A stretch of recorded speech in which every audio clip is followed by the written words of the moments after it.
Recuerden que si buscan producto de Vampire The Eternal Struggle, pueden contactarnos en Vtes México a través de nuestras redes sociales. Contamos con el catálogo completo de Black Chantry y envíos en todo México.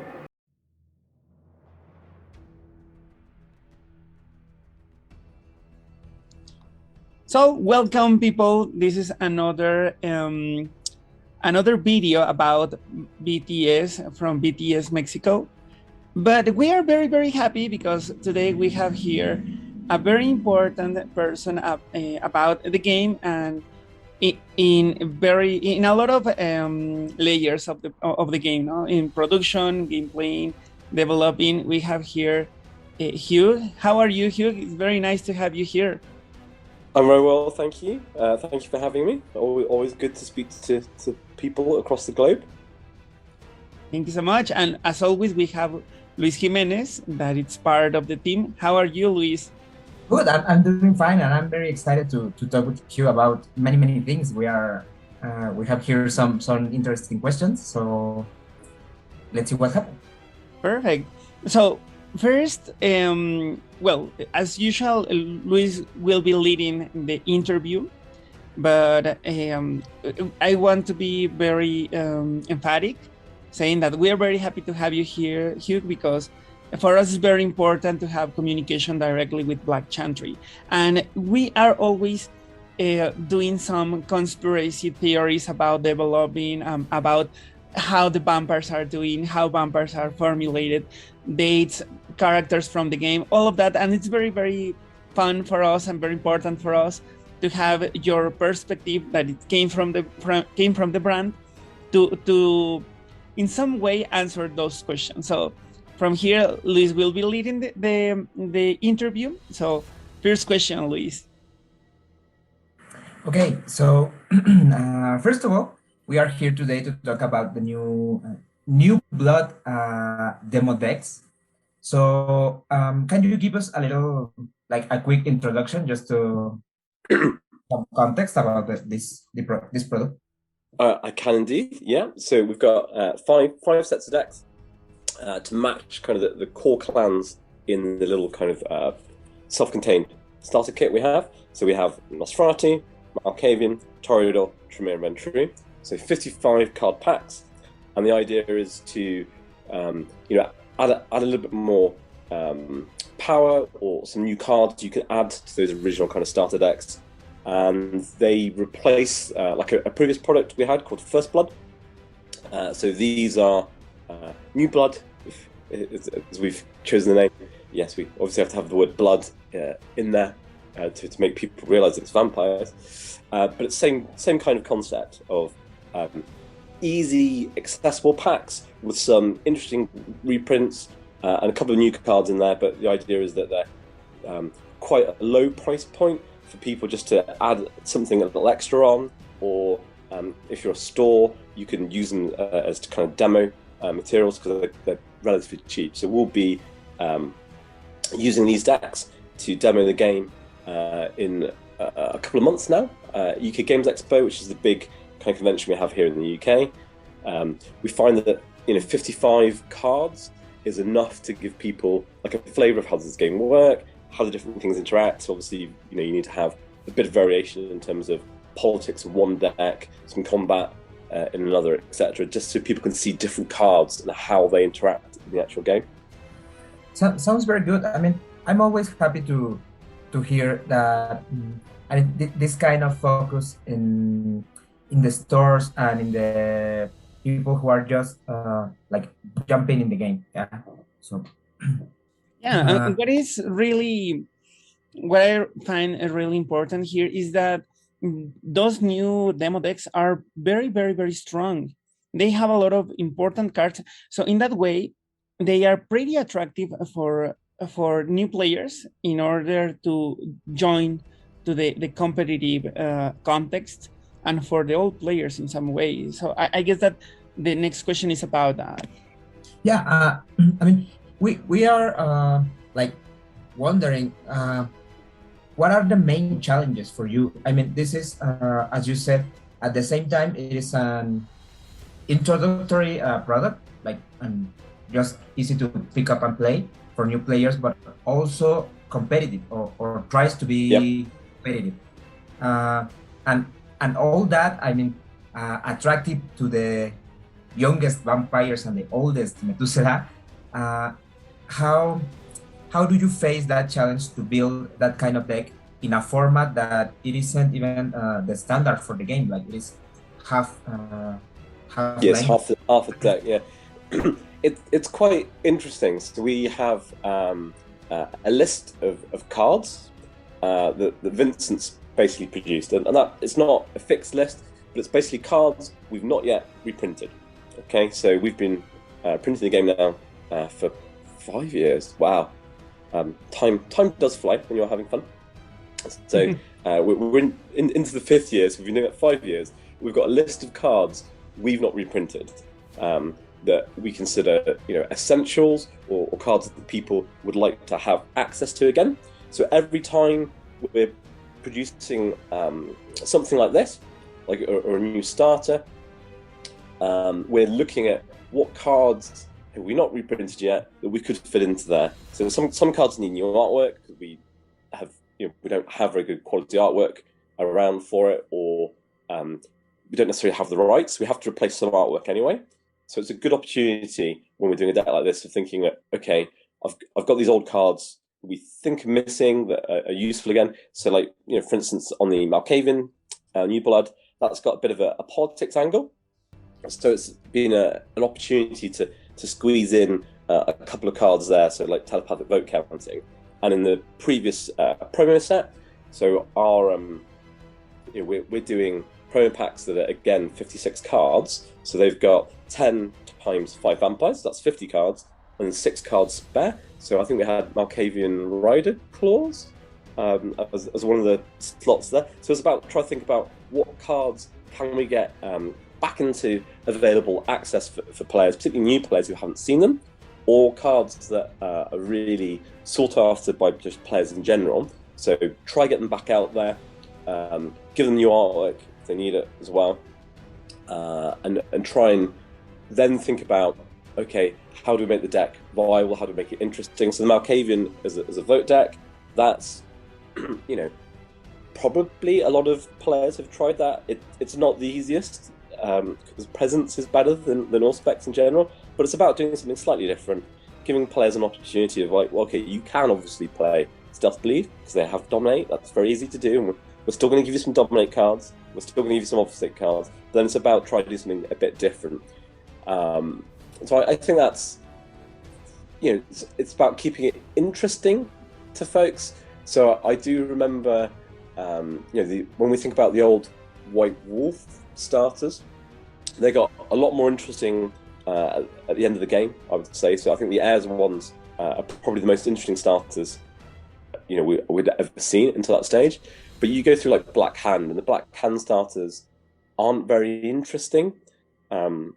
So that they're very serviceable. I do remember, I think it's the Tremere one that has a load of deflections in. So that was very popular because it had deflections in. So it's about having these staple cards being available, but also try to do something a bit different. Because you don't just want Malkavian stuff to always be Stealth Bleed, because it's very easy, but you don't need 4 starters that are all doing Stealth Bleed. Yeah, there is always a limit for Obfuscate, Dominate, you need to try something else. As I hear you, I wonder, because this is always that we always keep saying in the podcast, like, what are the guidelines that you guys have for new vampires, but also for the reprints? Yeah, I mean, Oliver, don't let me lie, but there is always this question when we are thinking some cards are a little too powerful to introduce to new players. So it seems like you guys are trying to like elevate the power of the cards with the reprints. I mean, like, this is the first time you print Minion Tap, for example. Yeah, we bring having Lane, and then this is the jump to Minion Tap, and maybe we can see Minion Tap in the next Recon decks or something like that. Yeah, it's I think that's really interesting because there are, there's now 9 core starters available, plus these 5 new blood decks in this kind of vampire, the Steel Struggle 5th edition kind of intellectual property universe, if you like, following the World of Darkness.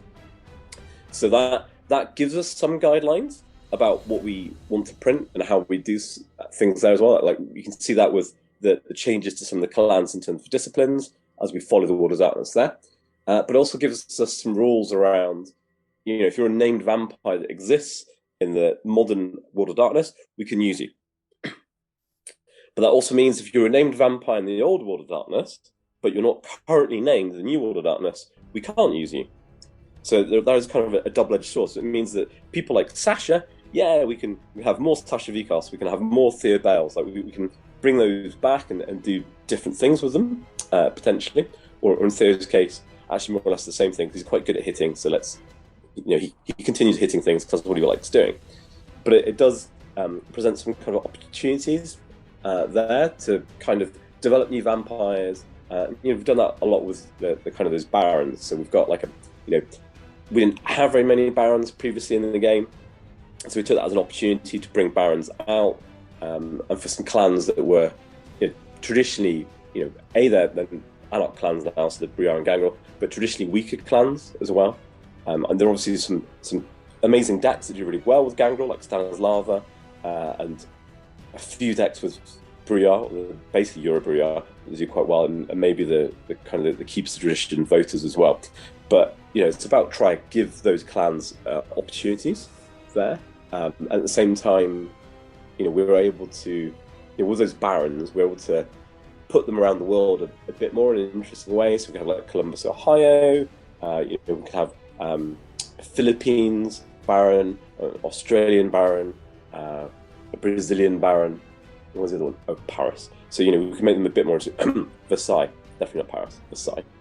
So we can make them a bit more interesting, and kind of, call out these countries. I think at the time they're having your kind of European Championships there, so it was about rewards for that for Versailles, and similar with Columbus and the other kind of events as well. So we do like that. With other cards, we do have some rules there as well. So I don't think you'd ever see Asher tablets in a pre-constructed deck, as an example. It's just not very fun for a player. It's fine for people to use it, but for new players, it's not really what you try to get them interested in. You want them to adding missions to your deck objectives is not too much fun for new players. No, you want them to interact with each other. And the problem with Asher Tablets decks, to a degree, is their interaction is a bit warped. It's slightly different because particularly the master-heavy decks are a bit strange because masters, by definition, aren't interacting with the other players so much. They're all about what you're doing as Methuselah and you showing your power, and that's fine. But it doesn't work for everything. So we do have some rules around that. I guess there are other cards in there as well. So if you imagine, there are some cards in the card game which are named locations or their actual events in time, so they may not come back in the same way, or things have moved or shifted slightly. So we had an example of that with the kind of Nosferatu New Blood. We were thinking about putting a Shreknet in. So we thought, we've got this space here, it's a nice card to have back, it's a promo before, etc., etc. Shreknet obviously got taken down, so it's not available in the World of Darkness. So we can have that as a card on drive-through cards, so people can get access to it, but we can't have it in a modern deck for it. And Oliver, please. Just a small comment here that sounds like part of the view here is to find some cards that are fun to play, but are effective to play, but also they generate some interaction. I mean, Azure Tablets is a good example. That's something that it's fun to play, but maybe it's a bit elevated. Maybe it demands a lot of expertise in order to play it correctly and in order to be part of the same context, of the same game context. Otherwise, sounds like a bit odd, but in some fashion, I think that the decks as they are right now, they are getting this idea of everything works for every clan in the same way. I mean, like with this interaction and not so demanding in an expertise level way of playing. I don't know. I mean, like, and also you said here a name that it's just another point here, that you said a name that it's very interesting, that Sasha Baikos. We will be talking about characters in the future of this interview, but Sasha Baikos it gives us some kind of cue of what could happen in the future. Yes, I have no idea what we're going to do with Sasha. I mean, they are a boogeyman, right, in Lord of Darkness. I don't know. Probably not an immediate release, because we need to really have I guess a lot of thought about how to handle the kind of the evil elements, so to speak. Which I think you will see, just going to say, hopefully this year, but probably not with Sasha with them. Okay. Sounds like an exciting hint. But just to talk about the vampires we have now, we have some question about one and specifically what can extend to some major, I don't know, or overall situation. One of the vampires that, I don't know, brought a lot of talking, it is Jason Newberry, because of his formulation, right? It is a 7 capacity vampire with 7 points in disciplines, +1 bleed, +1 bolt, and positive text on the card. So the thing we want to ask you is, what are the motivations to print a vampire like that in a specific group or a specific clan? That's a good question. So I guess it's easier to I guess take a little bit of a step back, right? So there are historically clans that were good at bleeding had more plus bleeders in them, and clans that were good at hitting had more plus strength in them, as an example. So that's still true, I think, as a generic statement. I don't think it's necessarily, I wouldn't say we necessarily think about it very much, but I think that's still true. You're more likely to see Bruyar and Nosferatu with plus strength, and I don't know, Ventru and Malkavians with plus bleed, as an example. I think that's probably still true. I think there's quite a lot of Torridor with plus bleed as well in the olden days. So I guess there's a few different revisions of Jason that we had. So we also have like a draft of cards for kind of Chicago by Night, and I think he is in that initial draft as well, from memory. So it's about, trying to get vampires that are named. So those vampires that are in current source books, there's a bit of information about them. There's not a lot for some of them. There's more for some than others. That's terrible use of English. But like some vampires, traditionally, there's just a name and a clan. Others are a bit more fleshed out in some of these source materials. So a lot of time it's try to get these source vampires out. It does mean, because a lot of the source books are Camarilla, it does mean there's a lot of Camarilla vampires available, certainly compared to some of the Anarch friends. It doesn't mean we have to use all the source vampires, as I said, right? We can, create our own as well, but it is nice getting named vampires out there that people perhaps have seen in their tabletop chronicles, or perhaps in other kind of game systems as well. So we do like that. We still use, as the rule of thumb, the kind of create a clan point scoring for how do you build a vampire. So he's on that. I mean, it's not like an exact system, right? It's like a little bit fluid. So he's on that, and he's about right. I think part of the problem, well, not every vampire is the same, right? So you've got your Jetaine St. Clair is a classic kind of 7-cap primogen with 3 superiors, and that's it. Compared to Gilbert Duane, who's a prince with 3 superiors, but also has better superiors because one of them's dominate, one of them's obfuscate. So the disciplines aren't the same value, even though perhaps they should be. So I think he's good, Jason. I don't think he's busted, but he is good. Yeah, I think it's pretty good. I think, I mean, eventually we will see him on table, and we will see what impact does he have in table. If he becomes a target of other players' actions, we will know how feared he is. It's something that we will know on practice. But as far as I see on the card, I think that he will be a star on many decks.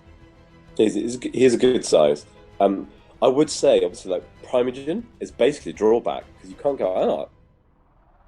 Yeah, right. Yeah. I mean, he now can play Protected District, which is good. He can, which is a good card. Yeah. I've seen all these original kind of Group 1 Gangrel running around playing it. You've got these, I wouldn't say they're horrendous, but Basilia and Wynn are not good vampires, but they do become better with something like that available to them.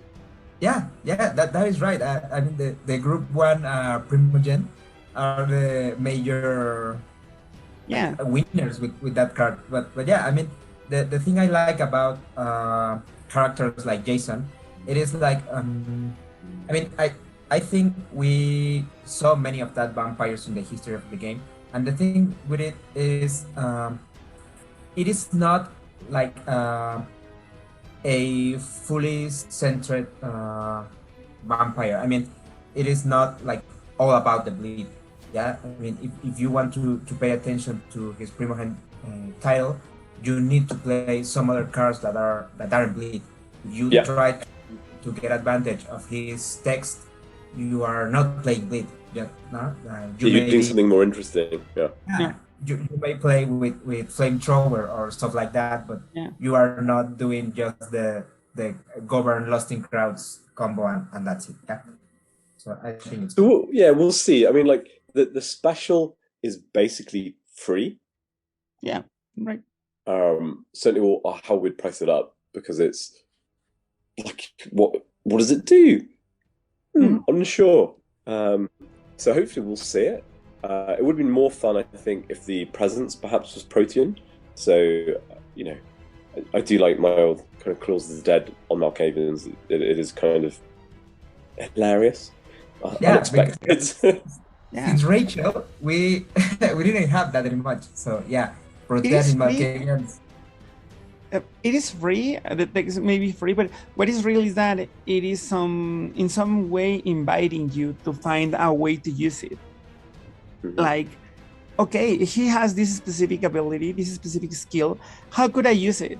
And that's very important for us as players, because it is inviting us to be creative, to how to exploit something that it's already there.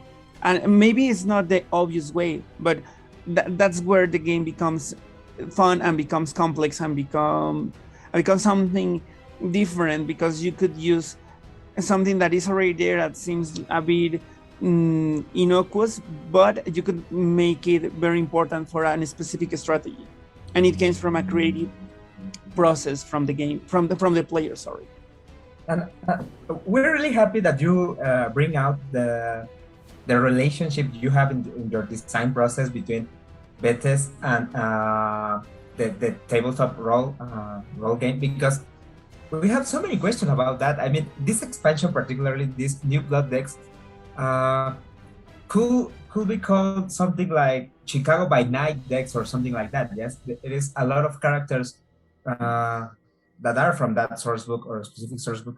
So we like you to tell us about what are the challenges to bring such vampires such like that. I mean, Jason Newberry is not a new vampire on the roleplay.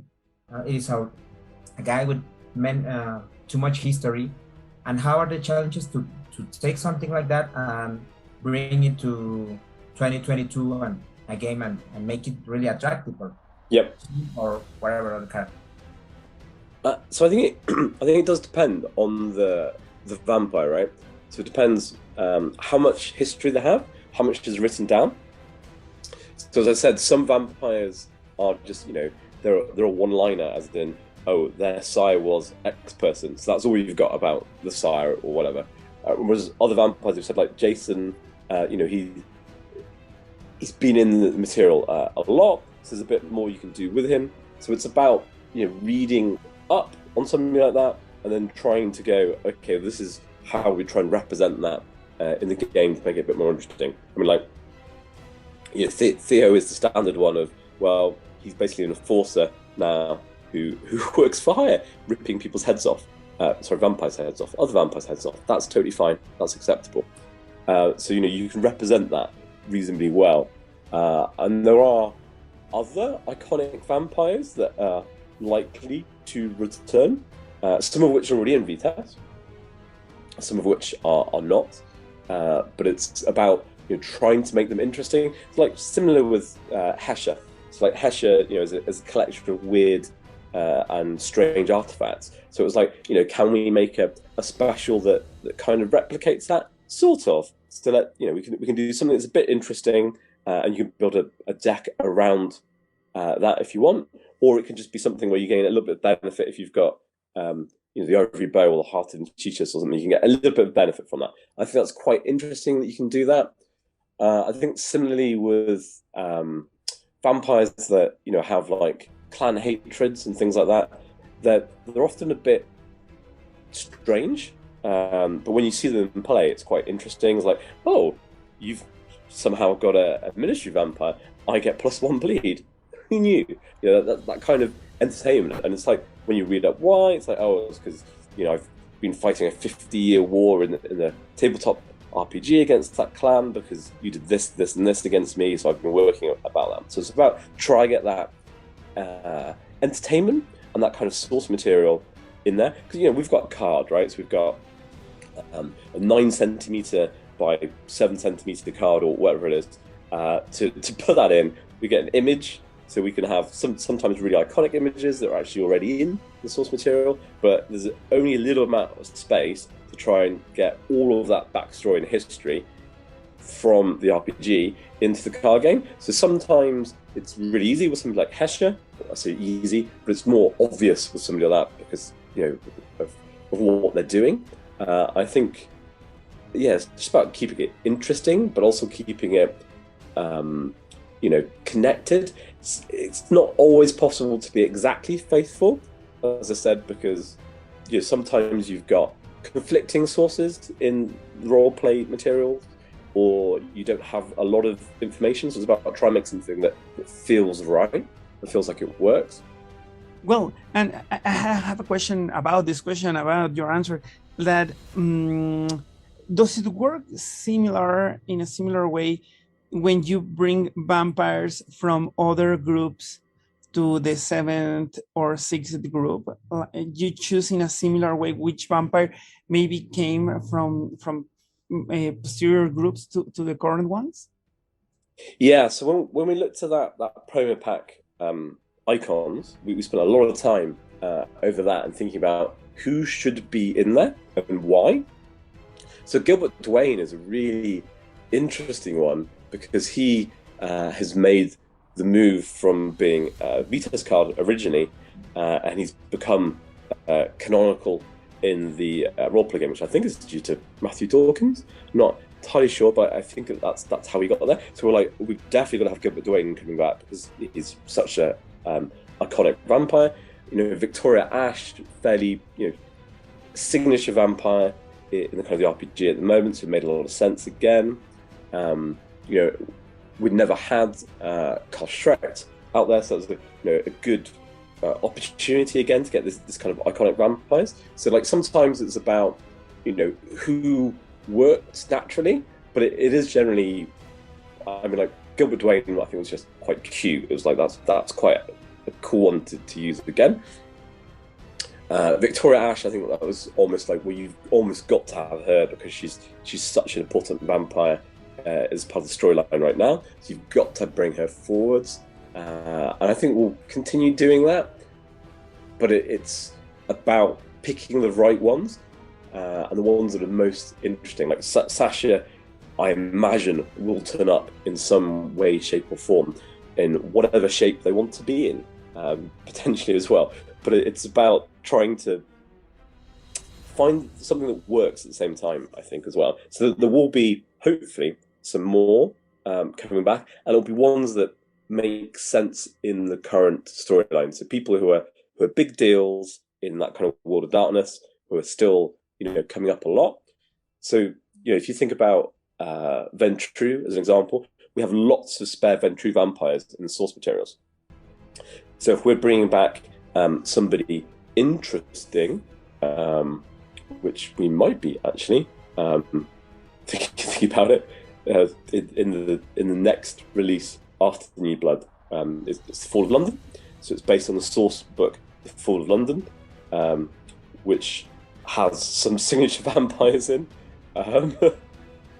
including a Mithras as an example. So there are options for vampires to kind of come out of the woodwork and be a bit entertaining. So I don't know.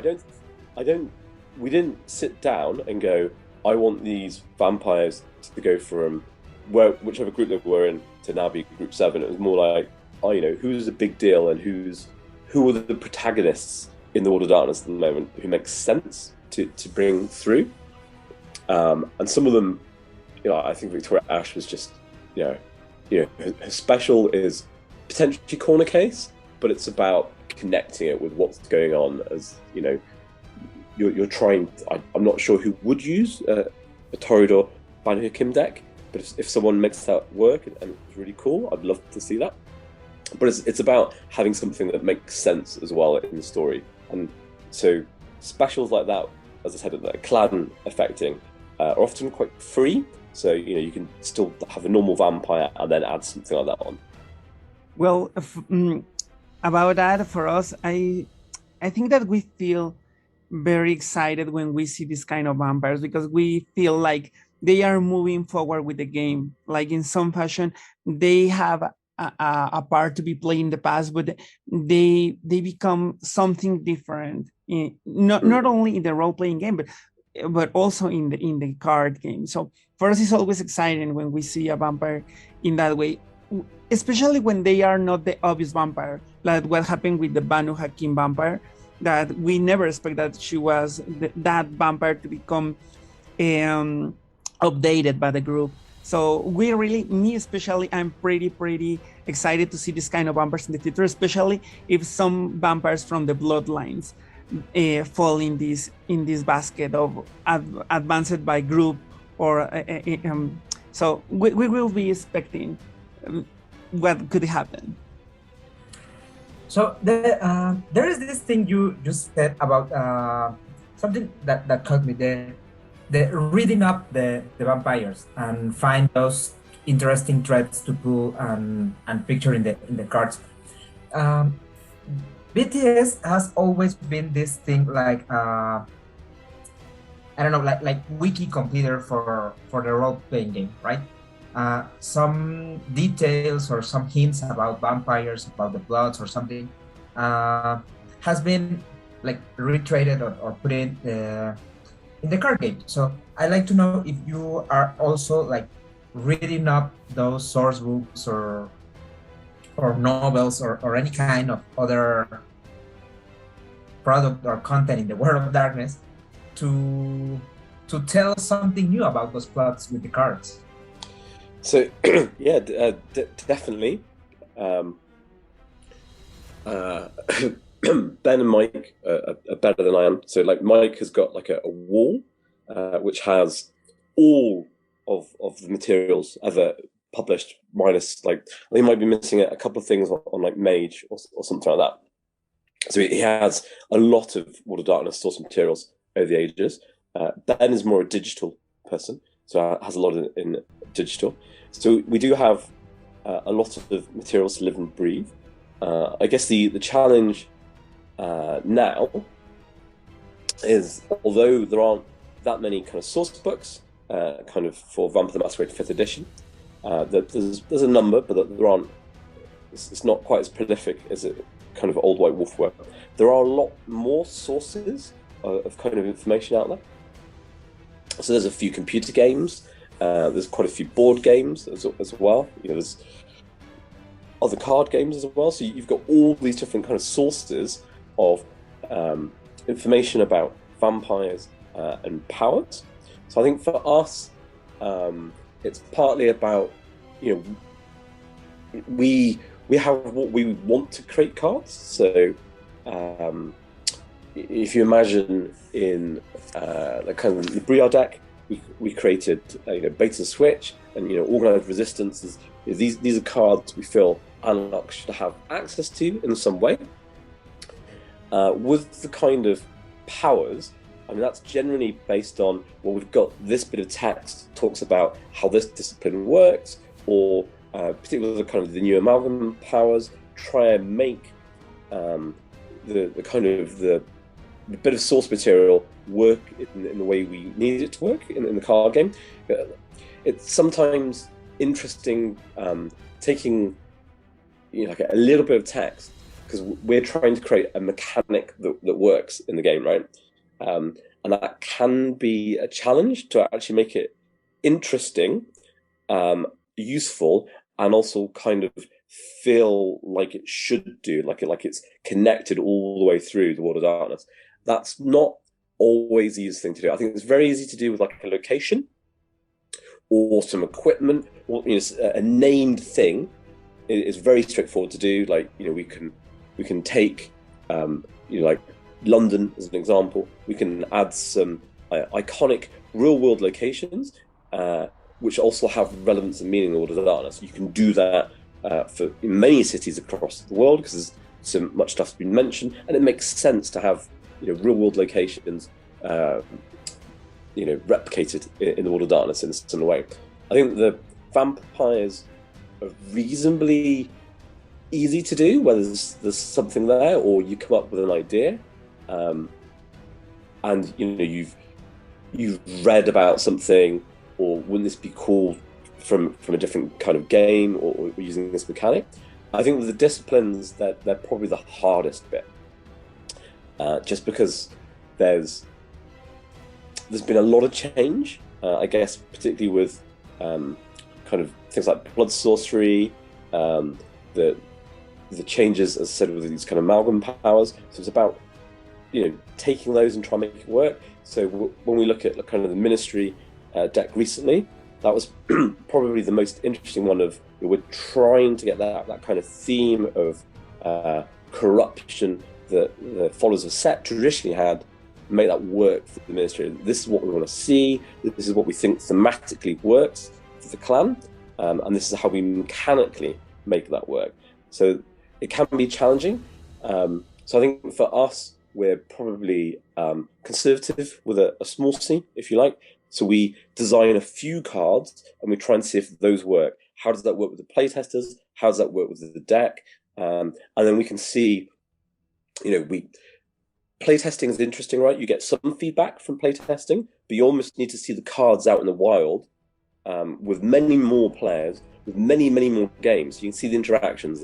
Is this what you intended? What else could we add to that works in a similar way? So I think we'll see more cards being built like that once we see more stuff going. So that's kind of the nice thing about moving away from COVID, if you like, certainly in the UK. Although I'm actually now on day 12, so I'm basically COVID free, but I still sound a bit rough. So that kind of interaction with players and playing more and more, because I think that's where you get the best ideas, because you see somebody, as a designer, and that's Ben and Mike do do most of the hard work. I do the, oh no, we can't print that, or no, that's a terrible idea. I do say yes as well. I really find it far more interesting saying, well, this is the intent we had for this card. You're using it in a way that wasn't expected. Oh, that's really interesting. Like, I like something like I think we talked about it earlier with the protected districts, right?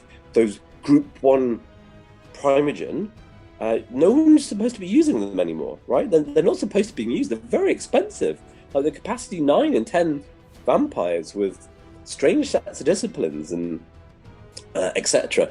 But then you print a card like that and you're like, ooh, they become workable, they become playable again. So it's about seeing those kind of interactions. I think it will take longer, and we'll spend, as I said, because we're conservative with a small c, taking it slowly with these amalgam powers to see how do we make it work.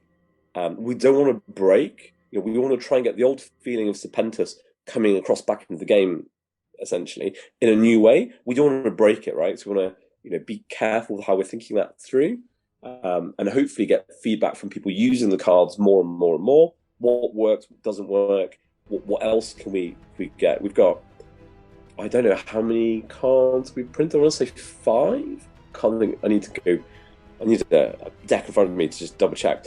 But there were a few more ideas that were put on the back burner at the same time. So when designing cards, certainly with our processes, there's always excess stuff that goes away or doesn't make the final cut. Normally before the playtesters first get to see stuff. So some of those ideas might be more useful again, that kind of thing. So it's definitely a bit of a challenge, but like a fun one. That's the best thing about players interacting. As I said, like you can see how players are using things in a different way. Seeing cards come back that you've not seen before, or for a long time. Like I saw, at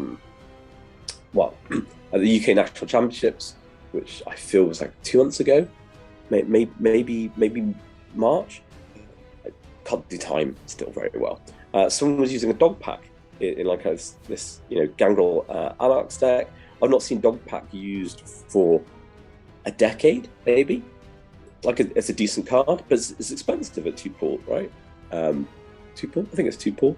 So you don't see it very often. But it's quite nice to see cards like that come back up. It's like, right. So you can now have like a wallish deck with those anarchs, so that it becomes useful. And very good. I guess the irony, right, is the kind of combat ends that you're most nervous of, or I was always most nervous of when trying to do a wallish deck like that, was Form of the Mist, which is slightly ironic because they've obviously got access to it themselves. But like stopping cards like that from working, I think is good. So I think that's the most useful thing, certainly for me, is seeing players use cards, and just in slightly different ways. Like and I mean that should be really interesting. Yeah, like I know there is something like you do, and but I don't know how much Ben and Mike do that as well. That being an active player, like really active players, travel to in UK and whole Europe to look for some games and stuff. So like find a card that you just print using in many interesting ways and new ways that maybe you can't imagine as completely. That's exactly. Yeah, so I was really lucky in in all of the mess in Europe. We had a break last year where COVID was like, I don't know, July to say November. It was reasonably good kind of stuff. So I flew out to the Spanish Nationals in Alicante. So from here, I could fly from my local airport because it's like a big, UK holiday destination. Hour and a half or 2-hour flight, something like that. And flying is definitely a very nice luxury. So you shouldn't take it for granted. But it was super great to be able to get out there and then spend 10 hours playing with all these cool players, many of whom I'd never met before, and seeing all these cards being used. as well. That I particularly find the Kickstarter decks, so the Dance Macabre, Alex Unbound, and the two unaligned decks. Those cards are relatively old. I printed some of them and used them. So I'd used like Under Siege before that became a real card. But most of those cards I didn't use because it's effort to print something off and cut it off and put it in front of the sleeve. So seeing all these people use cards that I remember, because I was running the playtest coordinator stuff at the time, so I remember reading these cards again and again and again, but suddenly seeing them everywhere was amazing. It was really good to see, and going, I realized that card did that. Oh right, that's how you're supposed to use that. It's just, well, yeah, I think it's the best thing. Like, I will hopefully be getting across again they've got a Grand Prix in Benidorm, so it's the other side. So again, fly there, 30-minute bus journey to the other side, and then hopefully get across the European Championships, because it's really good seeing people again. It is a bit of a luxury, right? In the sense of, we've not been able to do this for 2 years. Flying in Europe was really, really cheap, because it was really competitive pricing before, and if you're flying out of season, which I normally did, it was very cheap. But it's also, yeah, I'm not sure about getting across to the States or to Central or South America for a very long time. It feels like a thing that I'd like to do again, but it's just very hard to conceive of being on a plane for 8-9 hours at the moment. But yeah, I get a lot from that. Mike often comes on trips with me. So he particularly the European Championships, we normally, or pre-COVID time, we would go for a couple of days. We'd obviously be playing 2 days or 3 days of Vtes, but we'd also go and see like the city and kind of do the surrounds. So this year is hopefully going to be in Helsinki. So I've been before, but Mike's not been before. So we'll go and have a look at some classic old school churches and some pubs. Very into our craft beer. Well, I'm very into the craft beer. He's pretty into craft beer. I'm a bit too obsessive. So I love tracking down kind of imperial stouts and things like that. And Ben kind of similar way. Like he'll go out to Origin, so he'll spend like a week there helping kind of like Jay, Christoph, and some of the other guys run Week of Nightmares part of the events. Plus, he'll be running the main kind of events at Origins itself. But like for him, it's a week of seeing people, playing a bit of Vtes, so he'll be doing a lot of the organisation, so won't be playing that bit himself, but he'll be seeing people use cards, interacting with people. He gets a lot of players talking to him on Facebook, and he likes that. He also hates that as well, so don't advertise that he's up for that, but he really does like talking to people about cards and bouncing ideas off people. So he's got like a little subgroup of playtesters on Facebook. So it was open to all the playtesters who wanted to join. It was basically so he could spit ideas at them and get feedback at different stages, because that just helps his kind of creative process. I think the other guys actually probably all play more. Like, so Henrik, like he still plays Vtes weekly, which I used to play Vtes weekly. I've not had a car for 2 years. No, but I think that Henrik is also very, very active in the Lucky community, right? Every day, day long, he's looking for a game in the Discord. Yeah. Well, I think it really helps. And then you've got Vincent is playing quite a lot. Obviously, Hughes, he isn't the Spanish national coordinator anymore, but I feel like he still helps out and is still involved in a lot of their big events. So yeah, always talking to them about what they see. I guess that's the difference, or an opportunity we had, right? So when we took on the game, because we were so involved in different ways with the community, right? Like we organised events, we attended events, some of us were really good players, some of us were awful players, I'm not going to name any names. We don't need to get into that. But that helps, right? Because we played the game a lot between the kind of 5 of us in Black Foundry plus Mike, and then like Darby, who runs like our playtesting for us as well. We played a lot. That doesn't mean we get everything right. But it gives us a helping hand, I think. Yeah, and actually it is really, I don't know, like really cool to have this like contact, like Black Chantry. It is made of real person that you can encounter in your local store and have designers and and give us Imperial Stouts. I'm just saying, if anybody wants to give me Imperial Stouts when I visit, that's fine. I'm really up for receiving those gifts. I think that makes the community feel like a real part. Yeah, right. And we've had the world has had a shocking couple of years, right? And some of it's still going on, right? Like COVID hasn't gone away. It's maybe, well, in Europe we've jabbed so many arms. It feels safer, if you like, right? The bad aspects are not happening as much. You've still got a really, unpleasant time with war and so on. But it feels like, there's an opportunity for people to get back together, see each other again. Like playing online is good, although I always select the wrong card. I like board games online, but I like with Vtes, I like the chat and the ability to see really easily. I do find it better face to face. Yeah, you kind of love the same way or mock the other person the same way that in person. But yeah, especially games like this that has a very deep social layer. You have to read people's faces, you have to read people's reactions.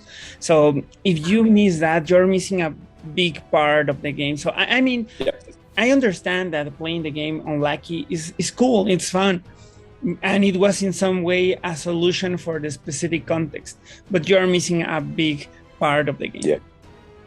No, the are you lying to me aspect is far easier when you can see somebody's eyes and go, okay, so you're definitely not going to bleed me if I help you pass this consanguineous boon. Do I trust you? Yes, I do. Especially because with vampires negotiating, it is always about the corporal, the body language of the verbal. Yeah, it is always the guy with some sketchy movement or looking. We've all been that guy. Yeah, I'm that guy. Oliver is especially that guy. So yeah, I'm not that guy. We have some questions about the future of the game also. First of all, the thing that I think it is like ahead of us, it's not Fall of London. It is the new clans and disciplines coming to a drive-thru, Obera and Vicissitude. And I don't know if you can tell us something about your specific, objectives or cards you target with this small changes that you make with upload those things. Yes, so we I can't remember what we changed with the beer cards that went up. Vincent does have a nice list. So we did change some cards again, right? So when we put the chemistry and the necromancy and Serpentis and the quietus cards up, we definitely had a few cards we wanted to change, but we kept the changes fairly simple. So I guess our view there is that we want to make cards more playable where we can, but we don't want to necessarily rewrite them completely. So if the card isn't very good, we could spend some design time and we can make the card better, but we'd rather try and keep it small changes. So like a lot of the changes, I think it's the quietus. Maybe we removed like a blood cost. So we made a lot of things cheaper. We made we had a bit of a discussion with Ben. So Ben likes keeping things simple. We managed to get through 1+1 stealth addition as well. So it was about try to keep things relatively simple and not mess around. That's one thing. The second thing is retemplating cards or cleaning up cards where we can. So for instance, trying, we've got 3,000 plus cards in the game. I guess 3,800, something like that. Vincent's quite keen on modernizing cards so they read better, people can understand them, particularly.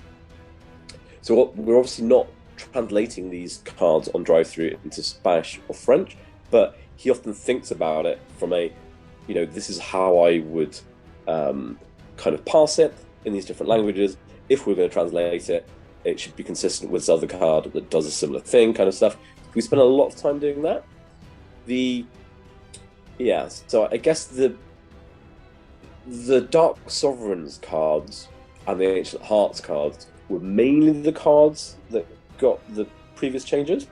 I think with the vicissitude, I don't think we've changed anything apart from cleaning it up.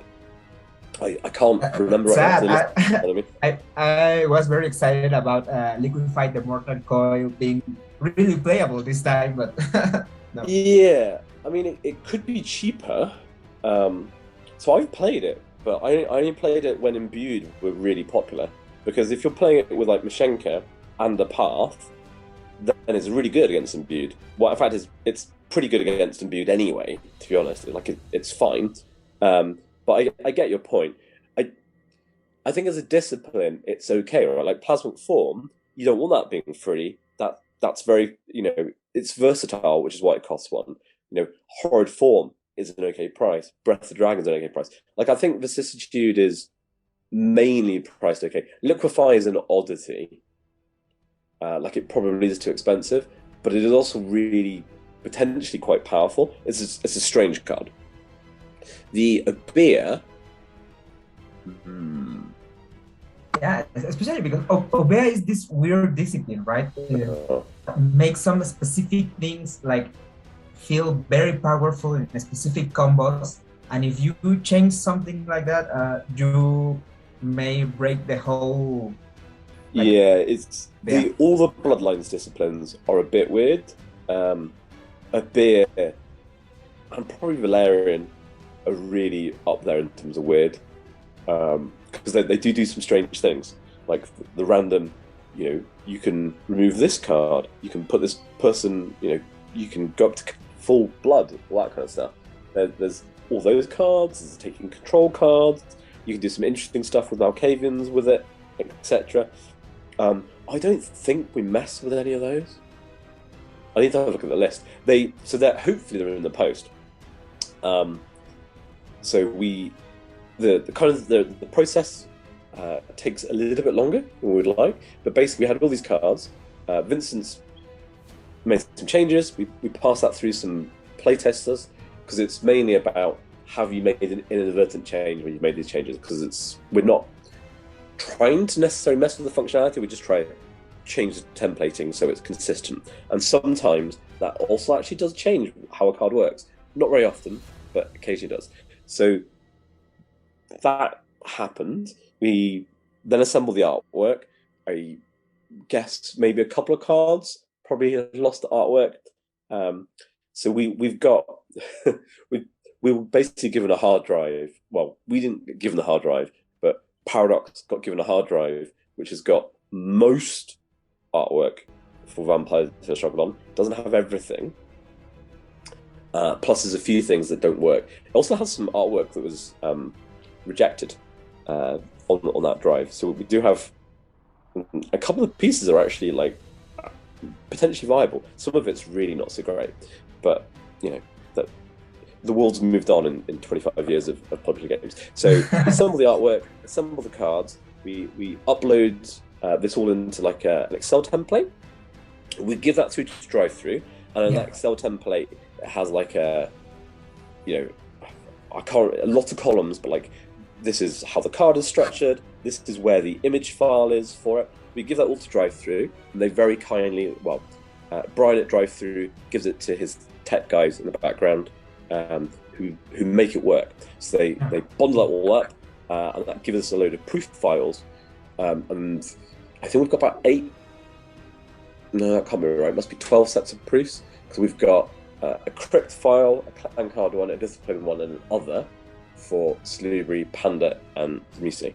So we've got 12 sets of proof files, which are currently, they might still be in Kansas, which is where the US printer is, or they might actually be on their way. I don't think I've seen them a shipping notification yet. It did slow down a bit with the factory during COVID, but then it got faster again. Yes. I'll just see if they have shipped. So when I get those, I'll review them, and then make it live. Basically, that's the plan. By breaking it down into these 12 files, it means that there's an error in one of the files, the other 11 can hopefully go live, or whatever is the idea. Because we found that out through kind of trial and error. Let's see. No, they've not shipped yet. It's very sad. They're in confirmed status. I'm not really sure what that means. I think that means the factory has accepted the order. They were placed on the 1st of April. So, okay, we'll see. Sounds like many little steps and details, but I mean, that is all for them. It has to be, right? It has to be done. Yeah. So, yeah. Yeah, and then we've got some other cards selected after this. So we've got a few other bloodlines, which we'll do. We've also got dementation to go up at some stage as well. Just I stopped you a little. Why? Because here's another question. Why do you? We understand why is Simis and Salubri. Yeah, we all seen the source book, the companion, and everything. But why Panders? I mean, why they fulfill this badge instead of documentation or something else? Because I think there aren't very many cards. So, like with the Pandas, right? You've got what, 3 library cards? Is that right? Gold Street, Fug, Joseph Panda. I feel there's another one as well. It's Legacy, Joseph Panda, and I don't know if you bring something like Legacy Panda as well. Yes. Yeah. Okay, so I don't know if you put some of these cards like turning your Nosferatu anti-tribu into a Panda or stuff like that. That might be there. So I think it was. Yeah, I don't know why. That might be just. I don't know why we ended up doing Panda. I don't. Yeah, we're doing them anyway. Because we're not. Yeah, maybe just because there aren't very many, right? So mainly crypt is normally straightforward because the templating is make sure the plus bleed is at the end or whatever. Right? There's not a lot to do, and the artwork I think is all there as well. So like it's a relatively straightforward one. I get your point. Whereas dementation takes a bit longer. Like so dementation shouldn't be too bad because there's not that many cards of it compared to other disciplines, but there are still a lot of discipline cards, and some of the cards are very complicated to read. Like lunatic eruption, right? There's a lot of text, and if you're trying to think about is this the best way to phrase that in the text, you have to reread it multiple times to think about that. So it takes a little bit longer. That was one of the things we discovered with kind of chemistry and necromancy, etc., is that a lot of the cards we were looking at were very old. So like Dark Sovereign, Ancient Hearts, so relatively old in terms of the language. Some of them hadn't been updated particularly since, so perhaps they'd turned up there, maybe they'd been reprinted in Final Nights or kind of the 10th edition boxes, but otherwise hadn't been reprinted. So they're quite old to read, so that takes a little bit longer. So the nice thing about a lot of the bloodline stuff is like the heirs stuff has already been reprinted, so that's already been retemplated. The actual stuff from bloodlines, like Scott was clearly on fire. like in a good way, like a nice fire, if there's such a thing. Like they're really interesting, and most of it makes sense. Some of it is more complex. Like a bear, as I said, is quite complicated, and there's lots of cards that do interesting things. So again, it takes a bit longer to do, and that's probably true of maybe all of the Bloodlines disciplines. As I said, they do. There's lots of interesting cards that do interesting things. Even Mythicaria, which is like, oh, isn't that just a bleed? Not really. You've got like Bathurst Touch that is strange and all these other things. So it'll take a little bit, but yeah. The plan is basically to have as much as we can on drive through. They're the only things I can think of. So there are some cards we would never like to reprint ever at all. They probably won't go up on drive through. But there aren't very many in that bucket. Like some cards are so bad, so they might never go back up. Like Guard Duty, as an example. Yeah, but, right? still need to fix it. There is also those kind of cards that you never reprint, something like promo cards or something like are maybe really interesting, like Cloak of Avalon, maybe, no? Or stuff like that. That is a promo of one time, like meddling. Why does that card even exist? It's such a weird. Such a good card. I mean, Hesha with Cloak of Avalon here in Mexico, that people are really into Toreador right now. It is likely unblockable and bleeds for 3, so that's fine. Yeah. Okay. Fine. That works. But in general, it shouldn't be very good. So there are. Cards like that should be fine. It's about the artwork, right? So there are very few cards we'll deliberately not reprint. Like Guard Duty is one as an example, because it needs to be fixed if you ever reprint it, because it doesn't work as intended. The cards that are more likely to get reprinted are ones where the artwork doesn't exist. So there were a few cards from Dark Sovereigns that didn't go back up. Like, and some cards we replaced the artwork for. So, if it's a significant card, so Spiritual Intervention, new artwork, because that's a core card. And okay, the artwork exists, but don't want to use that artwork. So did new artwork for that. It doesn't really make a lot of sense though, because the margin on drive-through, like, it's not designed to make us lots of money. But you basically need to sell 1,500 of an individual card to pay for the artwork being replaced. So, like, it's doable, but it means the card has to be worth it. So, like, Spiritual Intervention and Direct Intervention, they both paid for new artwork, as an example. But some of the bad cards, which we didn't put in, is it Igneous Vtes? Something like that? The one that's, like, maybe default sets range to long. That didn't get new artwork because, well, you're unplayable currently, or you're not really very playable, so sorry. There aren't many cards like that. There's only a few. The other main thing is probably Imbued will probably not go up on drive-through. Oh, that is shocking. Okay, that's shocking. But that may took us demand more time to deep down that. But I just say probably as well. But we know that it's probably, but as it sounds, it's kind of shocking for us to know this. But yeah, because we are also like speculating about a new Hunter expansion along with the Hunter the Reckoning V5, but this is like I think that's the problem, right?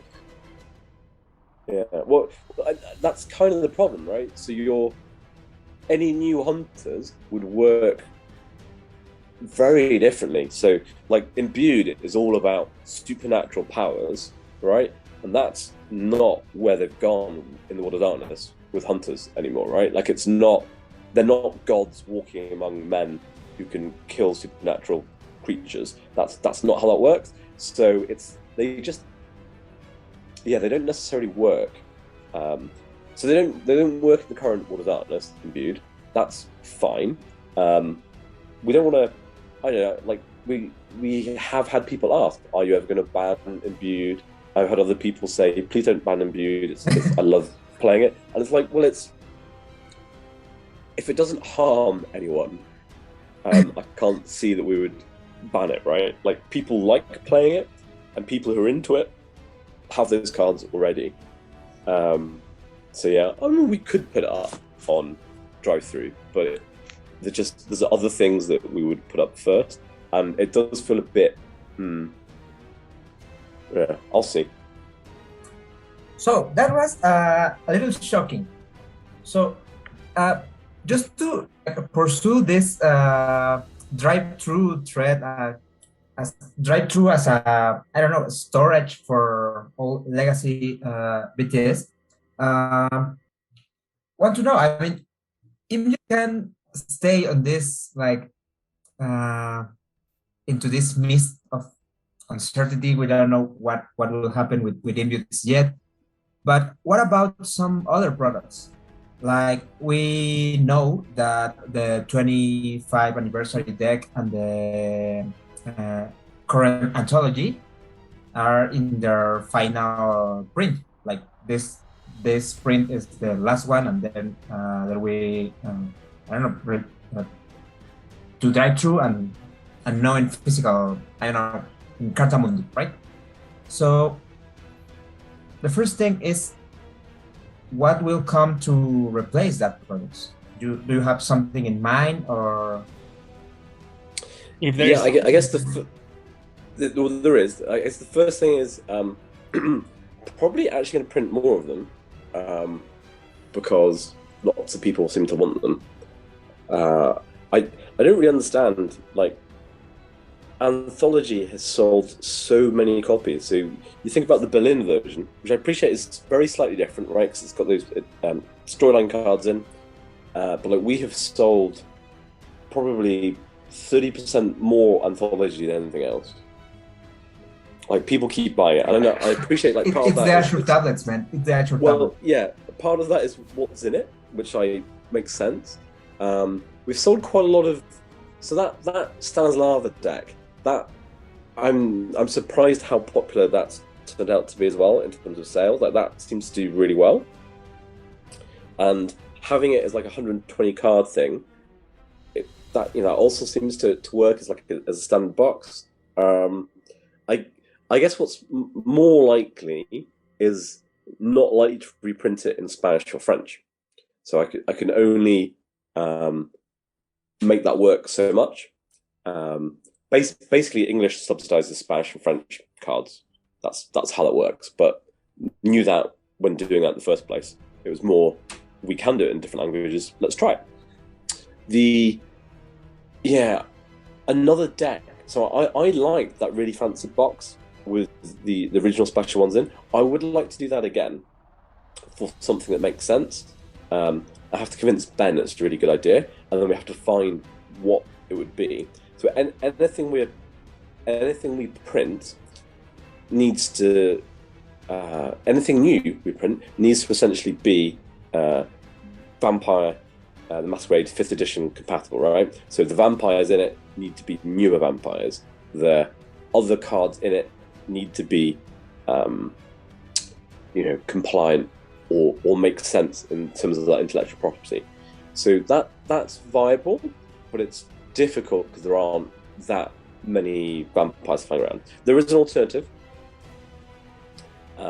potentially, which is that we could sell it direct only, but like, we like selling through retailers, because that's how I first played the game as like a 12-year-old, which feels really wrong when you think about it. That's just a very long time ago now. But like, in a shop, right?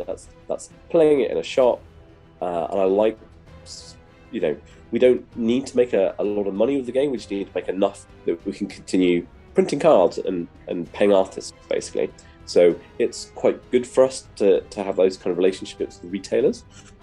So I would like to do something like that we could do. We've also talked about an Anthology 2, so to speak, but it's what would be in there. And there are different things you could do, right? So like, there's plenty of cards that haven't been reprinted or are not easily available. So that's dead straightforward.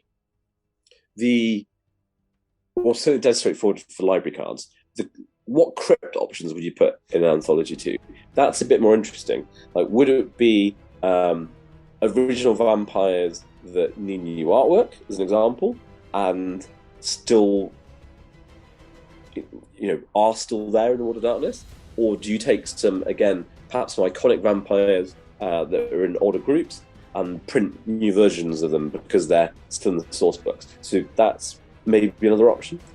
I think it's very easy with cards we need to reprint, getting those out.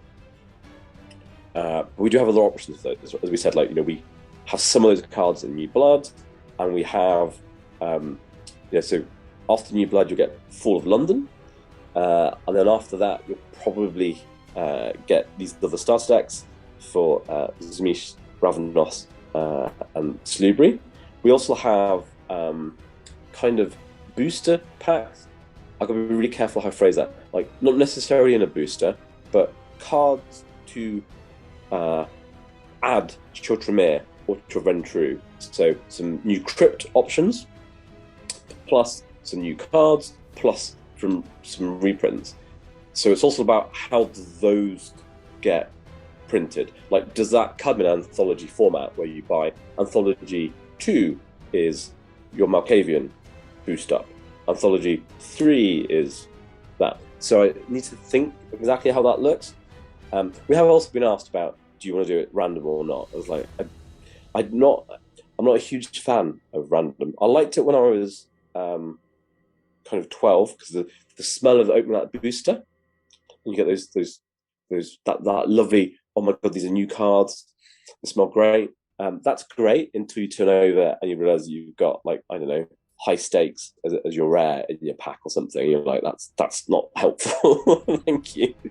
But I think Vtes has been quite good in the sense of most of the powerful cards in the game. Like, a lot of the fun, weird cards might be rares, but a lot of the powerful cards in the game are commons or are fairly easy to get hold of. So I know, like, Villain was an uncommon in Keepers of Tradition, which is a big set, but then after that, it's been in lots and lots of starters to make it accessible for players. Similarly with Vessel, right? So that was fixed in a starter, and bring it out again and again and again, so people have got access to it, so they can use that.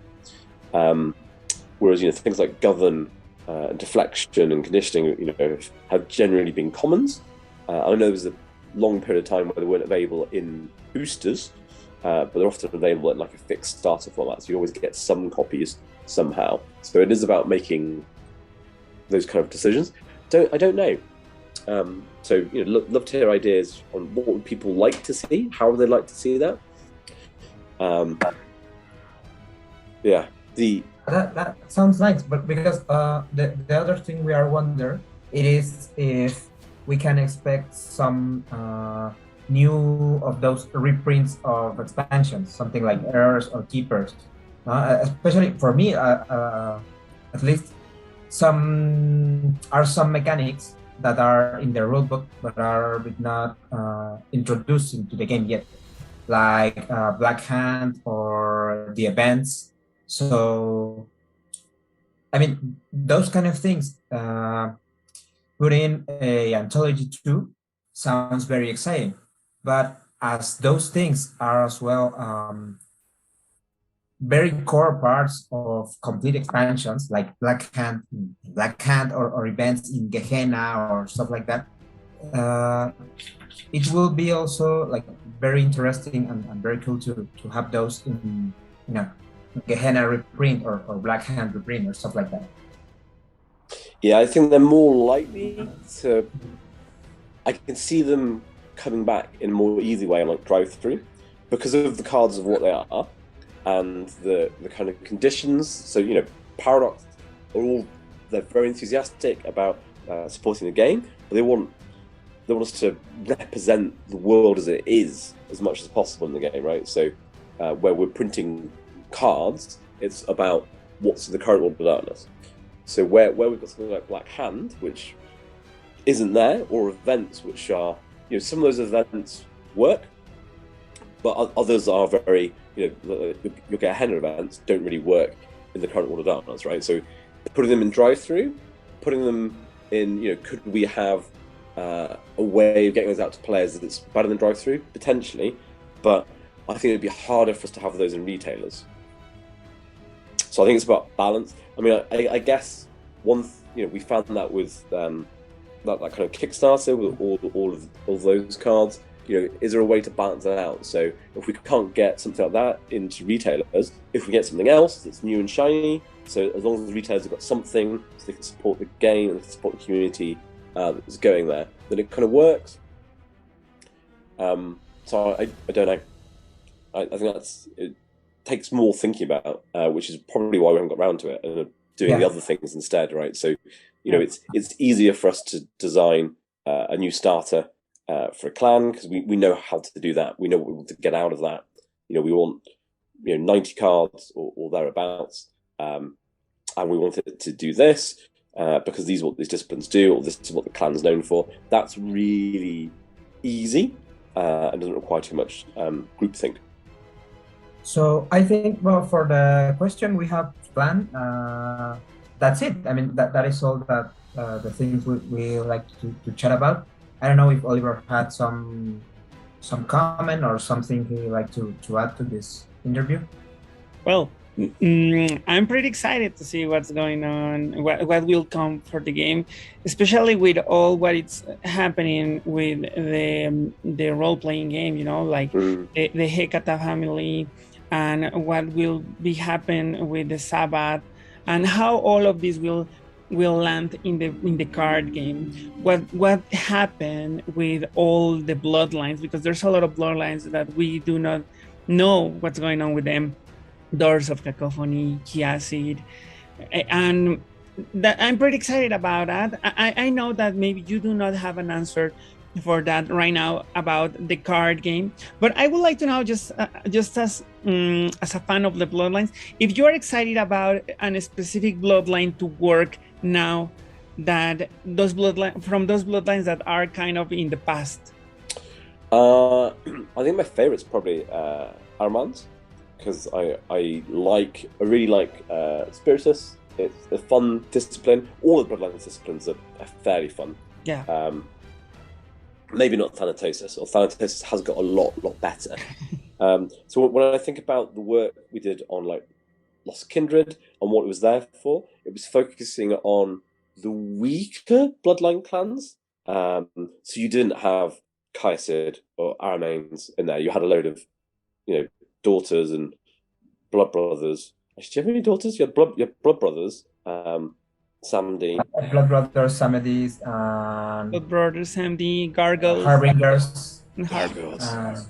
And Gargles. Yeah, I think daughters probably got. I think they were the probably the next weakest who got missed out. It's very sad. So they do need some more love, I feel. So I don't know. And there's a lot of stuff to work through at the moment. I guess the key thing for us is making sure there's a viable starter for all of the main bloodlines, right? So get your La Sombra back out there, get your Smies, get your Ravenos back out there, get Hecata or Hectate out there in some interesting way. There's some challenges there as well for us. Like it took a lot of brain power looking at Ban Kim and Ministry in how are these different and how are these the same. So you try to do two different things at the same time. So I think there's a lot of excitement there. But yeah, definitely Aramanes would be the bloodline. Because I'd like more strange werewolf allies always for them, or cat allies, or alligator allies, or more allies that bite people for me, basically. Great, thank you. Here in Mexico, there's a lot of fans of Arimans. So I'm personally a big fan of that bloodline. And I guess that after that question and after all that information that you have gave us today, I think that we are about to finish this interview. Is that correct, Luis? Do we have any other question, anything else? Or do you, Hugh, do you have anything else that you would like to add? Thank you very much. Thank you very much for having me, as always. and hopefully you guys will get some new blood soon, and you can try those out, and see what they're like. I don't know if yeah, sure. Yeah, we're pretty Sure, excited. sure. I mean, we are planning to do some here in Mexico. We're planning to do some seal tournaments with those new blood decks. Oh, so nice. Yeah. Just check it out how it works in that game context. But also we are just planning like evil things with all of those vampires, like Fortitude, Tremere, very very heavy presence Malkavians or stuff like that. So yeah, Dominate those varieties. Try that. Yeah, exactly that. Dominate. Yeah, that's really amazing. And again, thank you so much for your time, and we really appreciate all this information that you have gave us, and we are pretty excited to place this video in YouTube and to talk about all of this in our podcast, because there's a lot of information, pretty cool information, that we are excited to send to other people, to deliver it to other people around the globe. So again, thank you so much for your time, and we know that we will have you again very soon to talk about more Vtes content. Brilliant, looking forward to it. Have a lovely day. Thank you very much, guys. Thank you. Thanks to you. Bye. No olviden seguirnos en nuestras redes sociales, donde diario subimos contenido de Vampire the Eternal Struggle, y escuchen cada semana nuestro podcast Master Face, disponible en su plataforma de streaming favorita.